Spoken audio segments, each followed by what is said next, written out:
All right, so you're into philosophy, and you want to wrap your head around how it tackles this whole idea of childhood. Well, you're in for a treat because we're going deep into the Stanford Encyclopedia of Philosophy's entry on, you guessed it, the philosophy of childhood. It's a real eye-opener.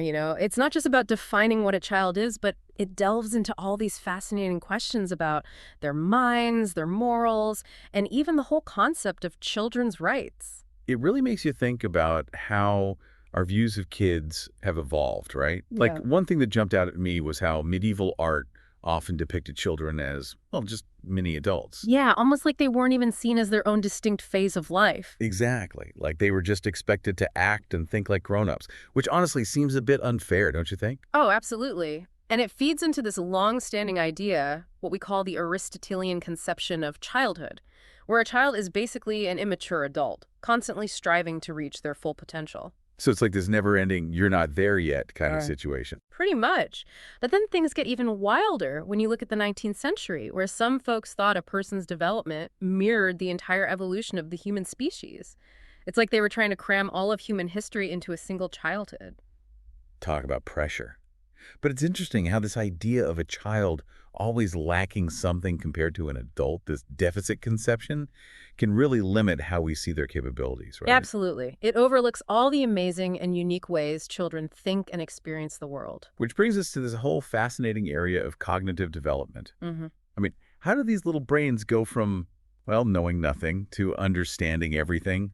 There's got to be more to it than just rote memorization, Chad. Spot on. And philosophers have been grappling with this question for ages. You've got Descartes, who believed in innate knowledge, like we're born with certain ideas already wired into our brains. Then you've got Locke with his famous blank slate theory, where everything comes from experience. Right, nature versus nurture. Yeah. And that's where Chomsky's work on language comes in, right? His theory of universal grammar really shook things up, arguing that kids learn language way too fast for it to be just from mimicking what they hear. Exactly. There has to be some innate structure in our brains that helps us acquire language so quickly. And then, of course, we can't forget Piaget, a giant in the field of child development. Mm. His stage theory of cognitive development argues that kids go through these distinct leaps in their understanding. Like those classic experiments where he'd ask kids how they understood concepts like life. Oh, yeah, like how younger kids might think anything that moves is alive, but then they later realize that plants are alive too, even though they don't run around. Right. It shows how their thinking evolves and gets more complex over time. It's amazing to think about, but the source also points out that even Piaget's work had its critics. Oh, for sure. Some argue that he focused too much on what children couldn't do compared to adults, and his methods, which often relied on verbal questioning, might have underestimated younger kids. It highlights how tricky it is to really understand what's going on in a child's mind. It's like trying to decipher a secret code. So, Mhm. we've talked about how children think, but what about how they develop a sense of right and wrong? That seems like a whole other level of complexity. It definitely is, and it's something philosophers have debated for centuries. You've got the big names like Plato, Aristotle, the Stoics, all weighing in with their theories. But to really get into the nitty-gritty, we need to jump ahead to Rousseau and his five-stage model of moral development. So Rousseau, he was the one who believed that true moral reasoning doesn't really kick in until adolescence. Exactly. Before that, it's more about rewards and punishments. Kids are mainly motivated by avoiding trouble or pleasing the adults around them. So it's like their internal moral compass is still developing. Precisely. And later on, psychologists like Piaget and Kohlberg built upon these ideas. Kohlberg, in particular, is known for his six-stage theory of moral development, which has had a massive influence on how we view children's morality even today. And Kohlberg was the one who used those moral dilemmas to test people's stages of reasoning, right? Like the famous Heinz dilemma, where the guy has to decide whether to steal a life-saving drug for his dying wife. Yes. And according to Kohlberg, not everyone even reaches those final stages of moral reasoning, even as adults. Wow, that's pretty thought-provoking. And it reminds me of Carol Gilligan's critique of Kohlberg's model. She argued that his focus on these abstract principles of justice missed a key element, the care perspective. Right, the idea that empathy and compassion are just as important as following the rules. So it's not just about knowing right from wrong, but also about understanding the impact our actions have on others. Exactly, and this raises all sorts of interesting questions about how children develop this sense of care and responsibility, which we'll definitely explore further. Yeah, it's a tricky balance, isn't it? Like, how do we acknowledge a child's growing sense of right and wrong while still recognizing they need guidance and protection? It's a tough one. And all this talk about morals makes me think about this concept of moral status, which the source brings up. To be honest, it sounds a bit intimidating, like some kind of judgment system. Oh, I totally get that. It can sound a bit technical, but moral status is basically about whether a being, like a person or even an animal, deserves moral consideration. Do we have obligations towards them? Should their interests matter when we make decisions? So it's less about judging their character and more about recognizing their inherent worth, right? Like, do they have value simply because they exist? Exactly. And this gets really interesting when we're talking about children. With adults, most people agree they have full moral status. They can reason, make choices, understand consequences, all those things we associate with being a responsible person. But kids are still, like, developing those capacities. Does that mean they have less moral status than adults? That's the big question philosophers are wrestling with. And there are a few different ways to approach it. One way is to link moral status to a being's potential. So even if a child can't do everything an adult can, they still deserve consideration because they have the potential to develop those abilities. Yeah. Like we wouldn't harm a caterpillar because we know we'll become a butterfly someday. That's a perfect analogy. Yeah. And it just feels right, doesn't it? Part of why it's wrong to harm a child is because you're taking away their chance to grow into a morally responsible person. But what about children who might not reach that full potential, like children with severe disabilities? Would they have less moral status in this view? It seems a bit iffy to me. You've hit on one of the big problems with this approach. It can create this hierarchy of moral worth, which a lot of philosophers find troubling. That's why there are other approaches that don't solely rely on potential. Okay, I'm all ears. What are some of those other views? Well, one approach focuses on sentience, the capacity for experiencing things, both positive and negative. It's about recognizing that a being can feel pleasure and pain. So even if a child can't, like, fully grasp complex moral concepts, the fact that they can feel joy or suffer harm gives them moral standing. Exactly. This aligns with certain ethical frameworks like utilitarianism, which you might have heard of. Yeah, that makes sense. Even babies clearly react to their environment and express emotions. It's obvious they're experiencing the world in a very real way. Absolutely. And this view can even extend beyond humans to include animals who show signs of sentience. But for now, let's stick with the kids. All right, back to the little humans. Any other perspectives on their moral status we should know about? Well, there's another interesting view that focuses on relationships and their moral significance.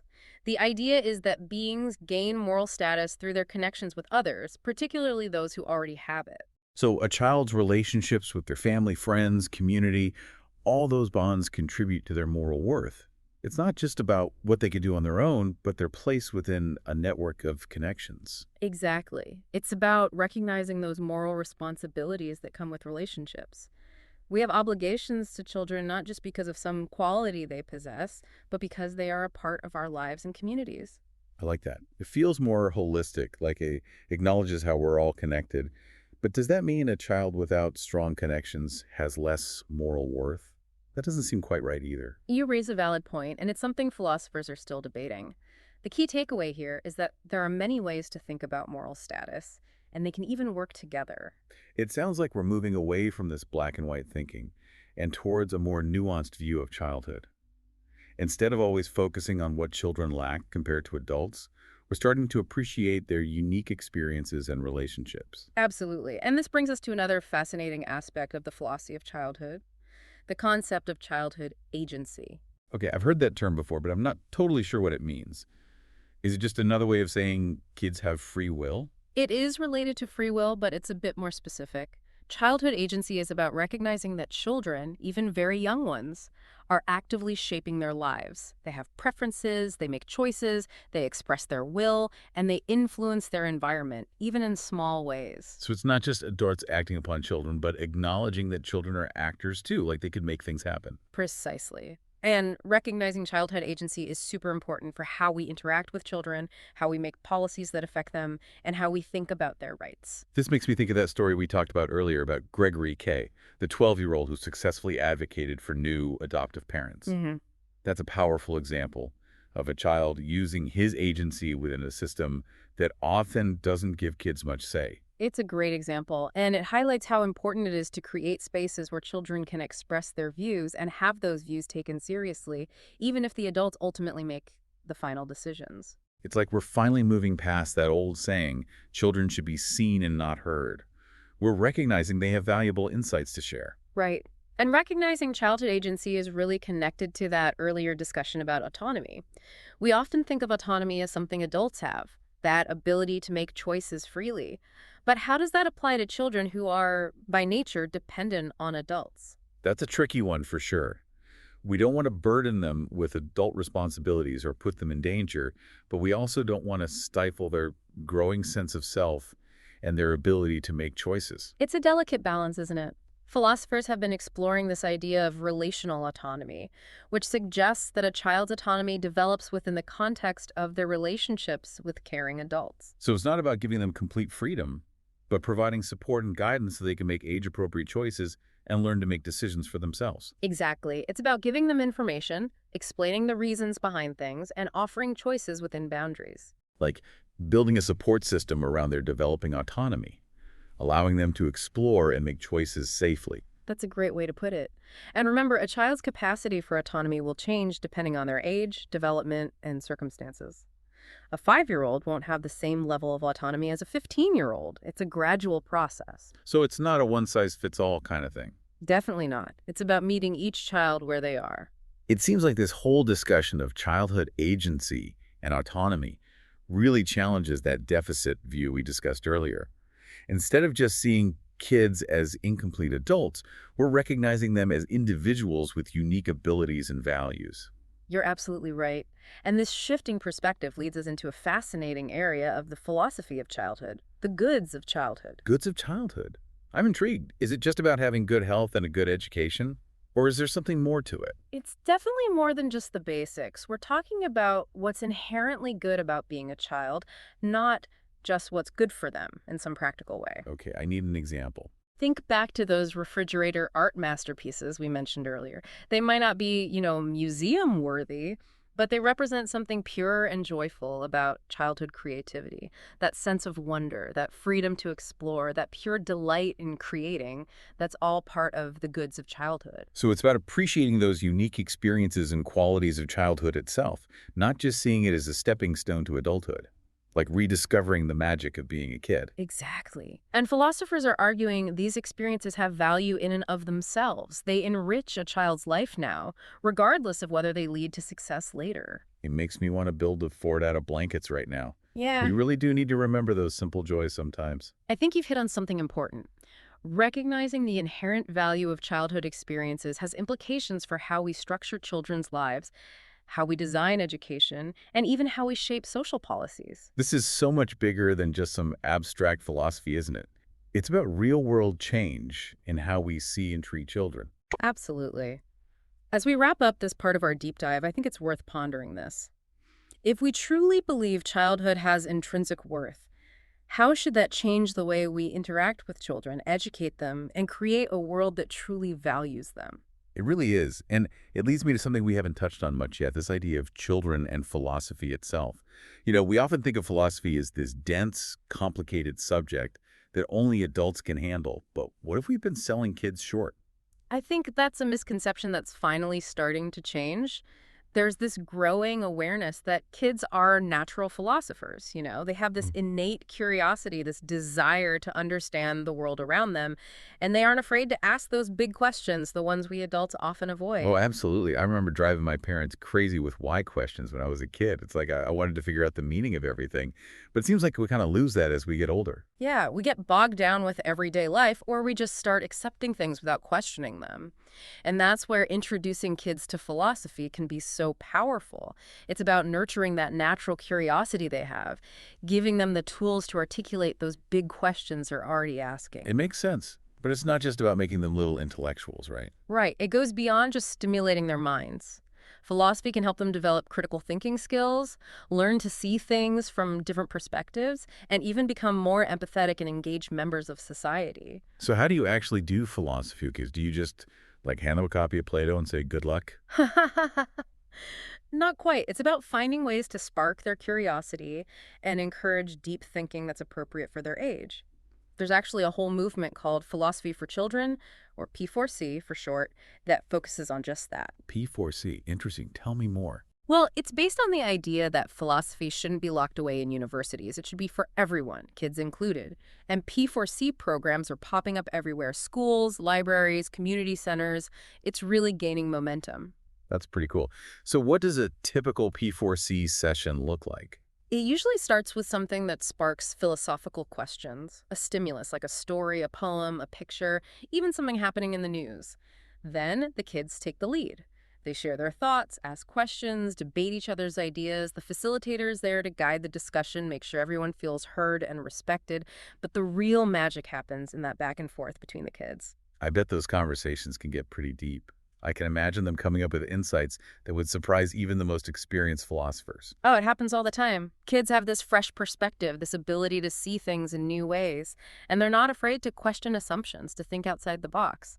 It's like they remind us what it means to be genuinely curious and open-minded. But beyond the intellectual benefits, what kind of impact does engaging with philosophy have on kids more broadly? It can be pretty profound, actually. It can boost their self-esteem, improve how they communicate, and even help them develop a stronger sense of self and purpose. They learn to think for themselves, to express their values, and to engage with the world in a more thoughtful and caring way. Wow, that's really impressive. This whole conversation has really changed how I think about children and philosophy. It's easy to assume they're too young or immature for these big ideas, but clearly we've been underestimating them. I agree completely, and it circles back to what we've been talking about this whole time, this idea of recognizing the inherent worth of childhood. It's not just about getting kids ready for adulthood, but appreciating their unique ways of thinking, feeling, and experiencing the world. It's about seeing them as whole people, not just unfinished adults. And part of that is nurturing their ability to think philosophically, to grapple with those big questions and find their own answers. You said it. It's about empowering them to become active, engaged members of society. People who can think critically, make ethical decisions, and make a positive impact on the world. Well said. And to all our listeners out there, we encourage you to keep exploring this fascinating world of childhood and philosophy. There's so much to learn, not just from experts, but from the kids in your lives, too. Don't underestimate their sense of wonder, their desire to learn, or their ability to challenge your own thinking. You might be surprised by what they teach you. Because inside every child, there's a philosopher waiting to be discovered. Thanks for joining us on this deep dive into the philosophy of childhood.